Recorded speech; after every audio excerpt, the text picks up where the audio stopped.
जय श्रीराम।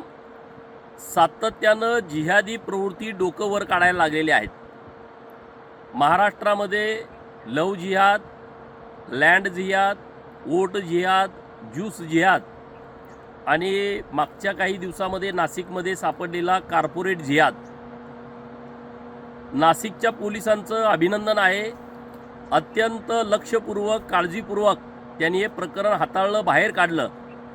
या प्रकरणाची जी मुख्य होती निदा खान, जी गेले काही दिवसापासून फरार होती, या सगळ्या गोष्टीचा मास्टरमाइंड ती होती आणि सातत्यानं पोलीस प्रयत्न करत होते। काल संभाजीनगरमधून निदा खानला अटक केली आहे।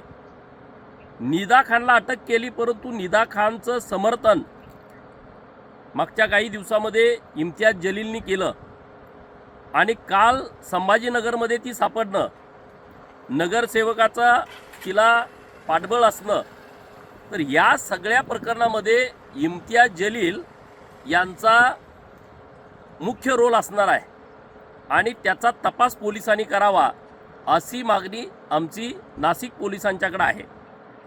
त्यांची प्रवृत्ती कशी आहे बघा। अशोक खरातसारखा भोंदू बाबा जेव्हा लोकांच्या समोर आला, तेव्हा कुठल्याही हिंदू समाजातील व्यक्तिमत्वानी, पुढाऱ्यांनी कुणी याचं समर्थन केलं नाही। त्याला जेलमध्ये टाका किंवा त्याला कुणी दडवून ठेवला नाही। दुसऱ्या बाजूला निदा खानसारखा जेव्हा विषय पुढे येतो, तेव्हा इम्तियाज जलील आणि त्यांचे सगळे सहकारी उघडपणे भूमिका घेतात। संभाजीनगरमध्ये निदा खान सापडणं म्हणजे याच्या पाठीमागं मोठं षडयंत्र असण्याची शक्यता आहे। पोलिसांनी इम्तियाज जलील आणि त्यांचे जे नगरसेवक MIMचे आहेत त्यांची चौकशी करून त्यांना या गुन्ह्यामध्ये आरोपी करावं अशी आमची मागणी। शिकूया AI ची क्रांती, चला करूया MSCIT।